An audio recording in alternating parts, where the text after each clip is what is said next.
Здравствуйте, меня зовут Александра Егоровна Ушницкая, я психолог-консультант. Детство мое прошло в небольшой деревне, это село Эмиссы Амгинского улуса. У нас в семье было 4 детей, у меня 2 сестры и брат. Когда я училась в старшем классе, отец мне сказал, что если у тебя есть свои идеи, если в тебе сил и знания на это хватает, ты должна идти вперед, потому что это твоя идея. И ты в этой идее должна быть независимой. В школьные годы я очень мечтала стать учительницей русского языка и литературы.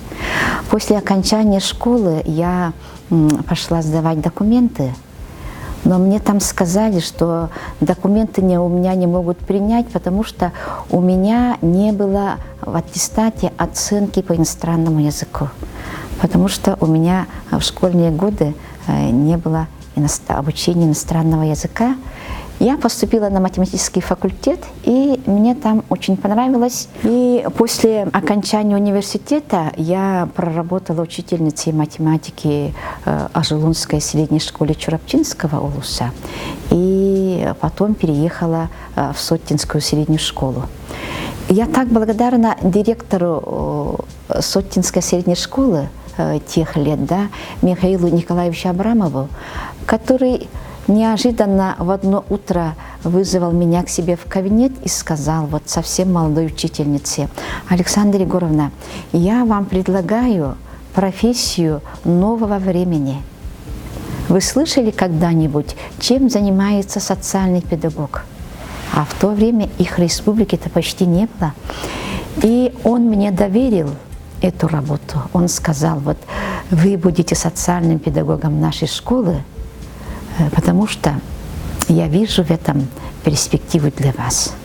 Получается, я учительница математики, второе образование у меня социальный педагог, и третье образование – это я практический психолог. Мой муж – это мой самый надежный, верный друг. Если даже вот мы находимся в отдаленности, я впервые свои идеи, замыслы обсуждаю с ним, и он всегда меня готов поддерживать, и всегда он надеется, что у меня все должно получиться.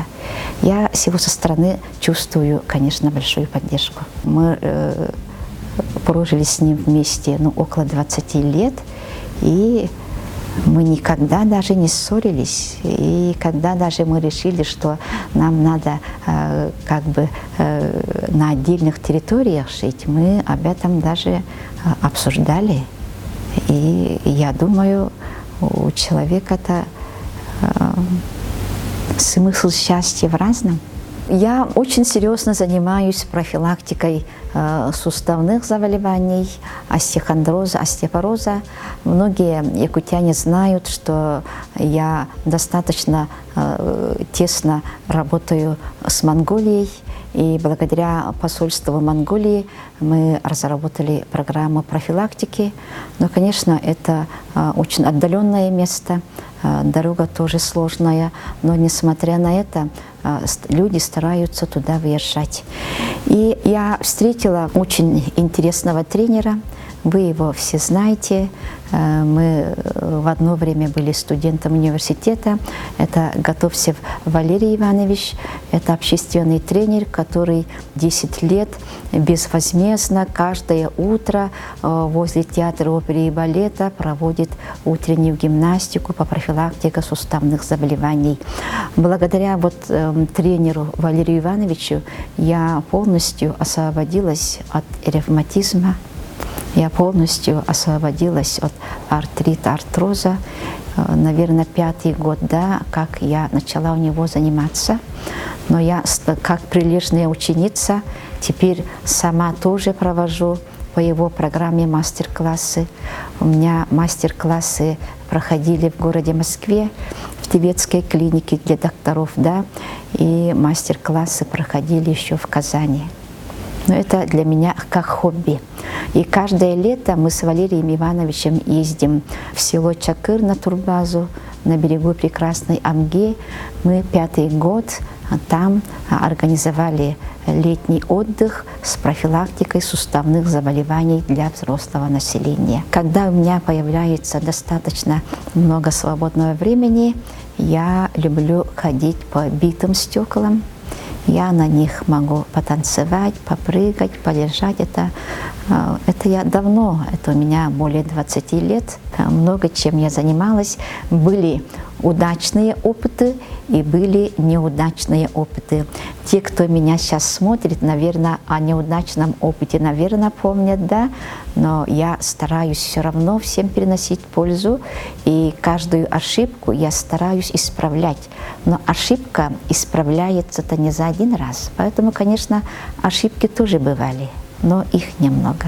Когда я работала в педагогическом институте, в течение 10 лет я со студентами выезжала на разные международные форумы, на международные конференции. Мы побывали почти 5-6 раз во Франции, мы побывали в Греции, Испании, Болгарии, ну и в других странах, да. И, конечно, ситуации тоже бывают разными, но мне запомнилась одна поездка, это когда мы поднимались на Альпийские горы. Именно на вершине Альпийских гор я поняла, настолько дорога вот мне моя жизнь.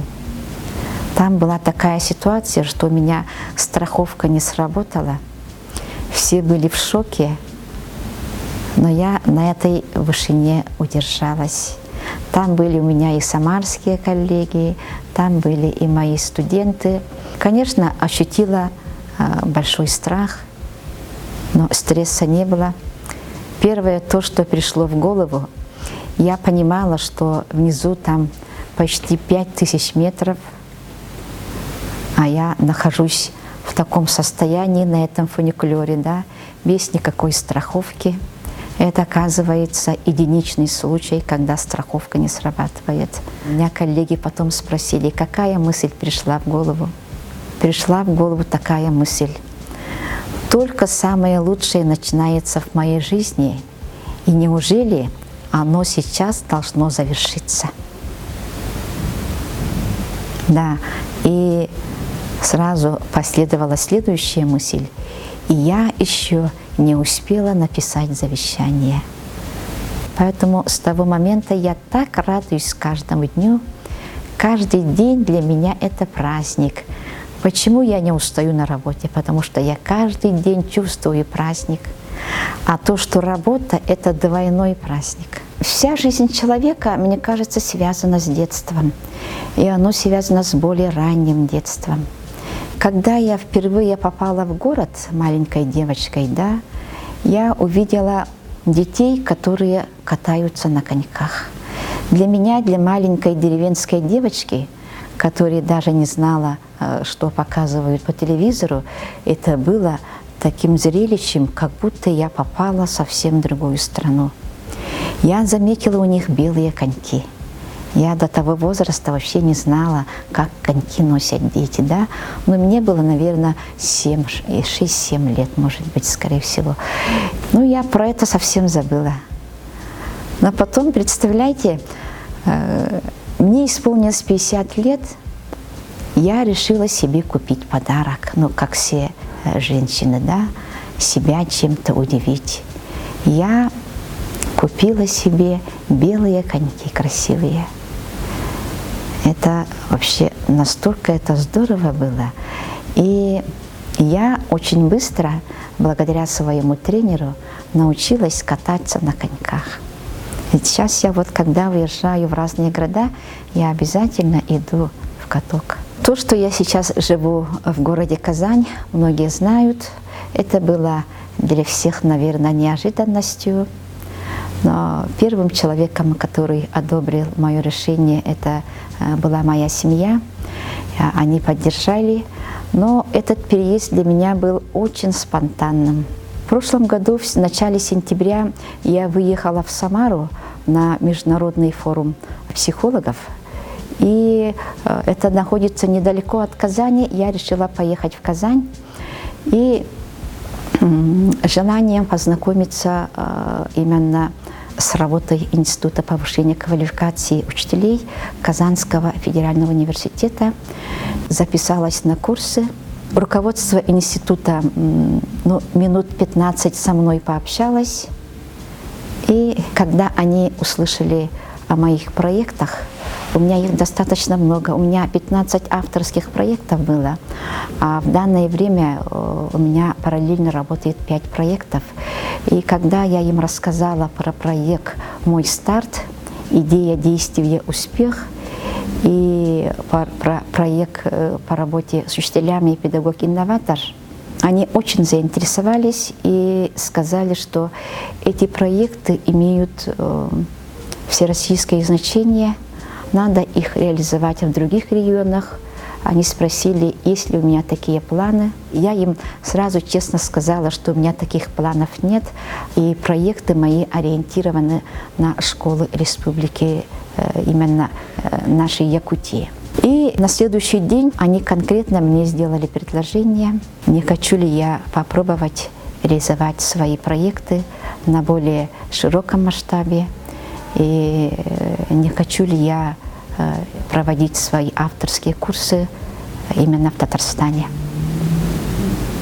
К своему удивлению, я сразу согласилась, потому что человек работает до тех пор, пока он профессионально растет. В тот же день с 2 часов начала читать свои лекции.